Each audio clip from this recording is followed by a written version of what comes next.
오늘 이 영상으로 모든 논란의 종지부를 찍도록 하겠습니다. 자, 이 영상만 보시면 언제 사야 하는지, 언제 팔아야 하는지를 정확하게 알 수 있다.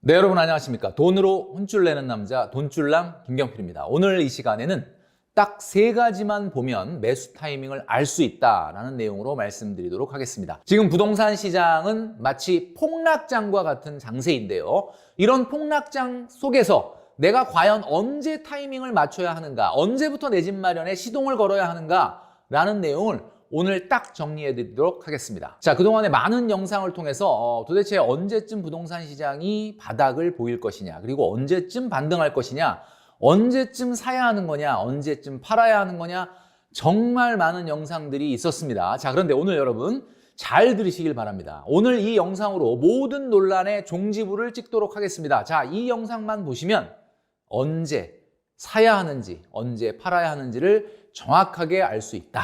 딱 세 가지만 확인하시면 시장의 분위기를 알 수 있다라는 내용으로 말씀드릴 테니까요. 영상 끝까지 시청해 주시면 좋겠습니다. 자, 매수 타이밍이다라는 말 많이 들어보셨죠? 이 매수 타이밍이 뭘까? 자, 매수 타이밍이라는 말 많이 들어보셨죠? 자, 매수 타이밍이란 무엇일까? 개별성이 강한 부동산에서 매수 타이밍이 딱 한 가지만 있을 리는 없습니다. 자, 그래서 매수 타이밍을 우리가 어떻게 가져가야 되느냐는 여러 가지 변수가 있겠지만요. 오늘 이야기하는 매수 타이밍이란 바로 반드시 사라라는 게 아닙니다. 그러니까 여러분들의 개별적인 상황을 당연히 고려해야 된다라는 이야기죠. 자, 우선 지금 사라, 반드시 사라가 아니라 여러분들의 내 집 마련의 1단계를 가동해야 되는 시점을 이야기하는 거다라는 것을 여러분들이 꼭 기억하시기 바랍니다. 자, 내 집 마련의 1단계를 가동하는 게 뭘까? 자, 우선 내 집 마련은요, 자금 계획을 먼저 세워야 돼요. 자, 내가 자금이 얼마나 대출이 가능한지, 얼마나 내가 조달할 수 있는지 먼저 생각을 하시고요. 그 다음에 후보 입지를 선정을 해야 되는데, 이때 후보 입지를 선정할 때는 지역이 다른 세 곳을 선정을 해야 됩니다. 딱 하나에 꽂혀서 한 곳에만 가시면 안 된다, 이런 이야기죠. 그리고 그 이후에 후보 입지 방문, 또 입지 선정, 입지 후보 매물 방문, 이렇게 여러 가지의 절차들이 남아 있습니다. 자, 오늘은 이제 이 얘기를 하려는 건 아니고, 자, 그렇다면 지금 시장에 논란이 많은 과연 언제가 바닥인지, 언제 우리가 이 내 집 마련의 1단계를 가동해야 할지를 딱 볼 수 있는 세 가지를 말씀드리려고 하는 겁니다. 자, 우선 첫 번째는 말이죠. 바로 금리 인하의 시그널이 나올 때입니다. 자, 금리 인하의 시그널. 자, 이거는 금리 인하의 시작이 아닙니다. 여러분 착각하시면 안 돼요. 아, 금리 인하가 시작되면은 내 집 마련을 하는구나. 그게 아니고 금리 인하의 시그널이 시작될 때가 바로 그 타이밍이 될 수 있다라는 거죠. 자, 지금 여러분 아시겠지만 연준의 인사가 이런 이야기를 했습니다. 기준금리의 고점을 상단 4.75에서 5.0까지가 타당할 것이다, 이런 이야기를 했죠. 자, 이게 무슨 이야기냐? 아직까지는 금리 인상 사이클에 있다는 겁니다. 파월 의장이 여러 가지 문제, 미국의 국채가 잘 발행이 안 되고 달러 가격이 너무 높음으로써 발생하는 여러 가지 부작용을 막기 위해서 금리 인상을 중단한다라고 했던 것이 아니고 인상의 속도를 조절해 주겠다, 이런 이야기를 했다는 거죠. 결국은 오히려 목표는 더 높였어요. 5%. 자, 그럼 여러분 아시겠지만 지금 미국의 금리는 상단이 4%입니다. 그죠? 3.75에서 4%. 자, 그렇다면 앞으로 내년 1분기까지 FOMC가 3번 남아 있는데 이 3번 동안에 얼마나 올릴 것이냐라고 하는 건데, 어쨌든 내년까지는 계속 금리 인상 기조가 시작이 된다라는 겁니다. 자, 그러면 금리 인하 시그널이라는 게 뭐냐? 금리 인하 시그널이라는 것은 시장에 이제 금리를 고만 올리고 금리를 내려야 될 시기가 다가오고 있다라는 발언 내지는 어떠한 분위기가 형성될 때를 얘기한다. 그렇다면 최소한 내년 상반기는 아닙니다. 내년 상반기에는 그런 시그널이 나올 리가 없죠. 자, 그러니까 아마 우리가 기대하는 거는 내년 하반기 정도에 인하한다는 얘기가 아니라 인하를 고려할 때가 됐다, 뭐 이런 식의 시그널이 나오게 될 겁니다. 자, 그 시점을 여러분들이 꼭 기억을 하셔야 된다. 바로 금리 인하의 시그널이다라는 이야기죠. 자, 두 번째는 말이죠. 바로 미분양률의 감소 전환입니다. 자, 미분양률이라는 게 뭐냐? 여러분 보시는 그 부동산 사이트 많죠? 뭐 부동산 네이버 부동산이나 호갱노노나 직방이나 여러 가지 이런 사이트들을 보시는데 이 부동산의 데이터를 보기에는 가장 좋은 사이트가 바로 이 사이트입니다. 부동산 지인이라는 사이트거든요. 자, 이 사이트에 로그인을 하시고 들어가시면 여기 보면 아파트 분석, 빅데이터 지도, 지인 빅데이터 이런 것들이 있습니다. 자, 여기에 보면 지인 빅데이터에 들어가시면요.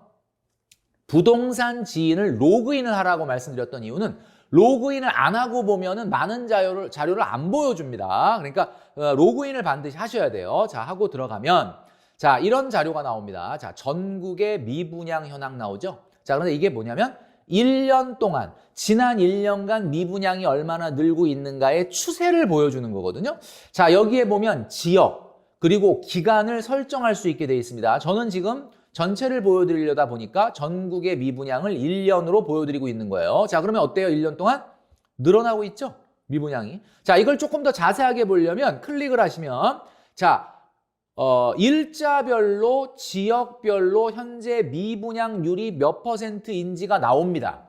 자, 그러니까 여러분들이 관심을 갖고 있는 지역, 뭐 예를 들면 지방 같은 경우는 광역시 단위가 되겠죠. 자, 수도권 같은 경우는 무조건 중요한 게 서울입니다. 서울을 보셔야 돼요. 서울. 자, 이거를 보면 자, 이렇게 서울에도 개별 단지별로 미분양이 얼마나 나는지가 숫자가 실시간으로 나옵니다. 자, 그래서 지금 제가 말씀드린 이 부동산 지인 사이트를 통해서 빅데이터를 통해서 이거를 확인하시면 된다. 그런데 제가 이걸 뭐라고 했죠? 미분양이 감소로 전환되는 시기가 바로 여러분들이 나서야 될 시기다라고 말씀드렸죠. 자, 감소라는 건 뭐냐? 지금 여러분 직전 1년을 전국으로 보면 미분양이 지금 계속 증가하는 추세죠. 자, 이것이 꺾이는 시점이 올 겁니다. 자, 언제가 될지는 우리가 정확하게 예측하기는 어려운데 아마 미분양이 해소되기 위해서는 내년 하반기나 내후년 상반기 정도는 돼야 미분양이 없다라는 뜻이 아니고요, 여러분. 없다는 뜻이 아니고 증가가 꺾이게 되는 사인을 얘기하는 겁니다. 자, 첫 번째가 바로 제가 말씀드렸던 금리 인하의 시그널. 두 번째는 지금 말씀드린 미분양이 없어진다가 아니라 미분양의 증가가 감소로 전환되는 시점을 이야기한다라는 거죠. 자, 마지막 세 번째는 말이죠. 주택 구입 부담 지수의 하락 전환입니다. 제가 전 영상을 통해서도 한번 말씀드렸죠. 주택 구입 부담 지수라는 게 뭐냐라면 여러분들 말씀드렸던 것처럼 서울의 중간 소득자, 그러니까 지역별로 예를 들면 서울이라고 하면 서울의 중간 소득자가 중간에 집을 살 때 내야 될 원리금입니다. 그러니까 원금과 이자. 뭐 여러분 아시겠지만 지금은 이자가 워낙 높기 때문에 전체 원리금 중에 거의 75% 이상이 이자거든요. 그러니까 이제 쉽게 얘기하면 지금 같은 상황에서는 서울의 중간 소득자가 중간 집을 사기 위해서 내 월급의 몇 %를 이자로 내야 하느냐라는 건데 이게 현재 204입니다. 자, 여기 나와 있죠. 여러분 보시겠지만 적정 부담액이 소득의 25%가 지수 100입니다. 그러니까 204라는 이야기는 결국은 내 월급의 55% 정도를 이자로 내야만 지금 집을 살 수 있는 상황이다라는 이야기죠. 자, 한번 이걸 살펴보면요. 이 사이트는 여러분 말씀드렸던 것처럼 주택금융통계 시스템이라는 사이트에서 여러분 확인하실 수가 있습니다. 아니면 그냥 포털에다가 주택구입부담지수라고 치셔도 나옵니다. 자, 이거는 분기에 한 번 정도 공개가 되는 거니까요. 뭐 매일 들여다보실 필요는 없고요. 자, 그러면 주택구입부담지수 한번 확인해 볼까요? 지금 보여드리는 것처럼 이런 사이트거든요. 자, 주택금융통계 시스템. 전국, 서울, 부산, 대구, 인천. 자, 이거는 내가 설정할 수 있습니다, 여러분. 내가 원하는 지역을 설정을 할 수가 있어요. 저는 지금 여러분들한테 5곳을 보여드리고 있는데 여러분 원하는 지역을 다 설정할 수가 있습니다. 자, 그러면 현재 말씀드렸던 것처럼 서울이 204이죠. 204. 자, 204가 제가 과거 영상을 통해서 최소한 서울 같은 경우는 150 이하가 됐을 때 매수하시는 게 맞다라고 말씀을 드렸는데 제가 오늘은 뭐 숫자를 얘기하는 게 아니라 부담지수가 하락으로 전환되는 시점을 타이밍으로 잡아라라고 말씀드리는 이유는 아까 얘기했던 앞에 금리 인하의 시그널, 미분양률의 감소 전환, 그리고 주택 구입 부담 지수의 하락 전환, 이 세 가지가 동시에 일어나는 시기부터 여러분들이 시장에 매수를 시도하시는 게 맞다라는 이야기죠. 매수를 해라 이런 이야기가 아니라 그때부터 내 집 마련의 1단계를 가동을 하시면 된다라는 이야기입니다. 자, 그래서 지금 현재 보면 과거에 제가 말씀드렸던 주택 구입 부담 지수 하락이 150 이하여야 된다라고 말씀드렸는데 그 150은 2020년 4분기 때가 153이었습니다. 자, 2020년 4분기. 그러니까 지금으로부터 약 2년 정도 전의 가격으로 후퇴가 되든지 아니면 가격이 후퇴가 안 되면 금리가 굉장히 낮아지는지 하는 일이 생기지 않는 한은 150 이하로 안 내려갈 거겠죠. 그죠? 네, 그러니까 여러분 언제 사야 돼? 라는 것을 한 가지로 보지 마시고 제가 지금 말씀드린 이 세 가지가 종합적으로 일어나는 타이밍부터 여러분들이 시장을 보신다면 절대 실패할 리가 없습니다. 자, 지금 우리가 집값이 조정되고 있는 이런 타이밍에 여러분들이 실탄을 모았다가 실거주를 목표로 하는 여러분이라면 도전하시면 굉장히 바람직한 타이밍이 될 수 있다. 자, 정리하면 수요 공급만 보자면 자, 제가 좀 전에 말씀드렸던 부동산 지인 사이트입니다. 이 사이트에 가보시면요. 자, 이 사이트에 수요 입주라는 화면 보이시죠, 지금? 수요 입주. 자, 수요 입주. 단기적으로만 보자면, 수요 공급으로만 보자면 입주량을 봐야 됩니다. 자, 입주량 어때요?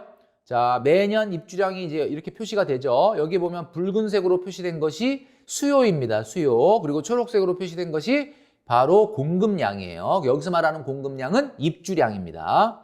자, 그런데 전국의 입주량을 쭉 봤을 때 2024년도까지는 공급이 부족하지가 않죠. 25년도가 돼야 그나마 수요에 비해서 공급이 조금 모자란다라는 거죠. 그러니까 수요와 공급 면에서 보자면 2025년도 이후가 되는 거고요. 수요 공급만으로 가격이 움직이는 건 아니니까 수급에 의해서 달라질 수 있죠. 금융에 의해서 달라질 수 있기 때문에 그 부분을 종합해 본다면 아까 제가 얘기한 세 가지를 봐야 된다라는 말씀을 드립니다. 자, 정리하면 여러분 매수 타이밍, 다시 말해서 꼭 사라라는 타이밍이 아니라 여러분들이 시장에 나가서 실제 내 집 마련의 1단계를 가동해야 할 타이밍은 언제냐? 바로 세 가지. 금리 인하의 시그널이 시장에 나타날 때, 그리고 미분양률 감소로 전환할 때, 그리고 주택 구입 부담 지수가 하락으로 전환할 때, 이 세 가지가 시장에 동시에 나타날 때가 여러분들이 움직여야 할 때다라는 말씀을 드립니다.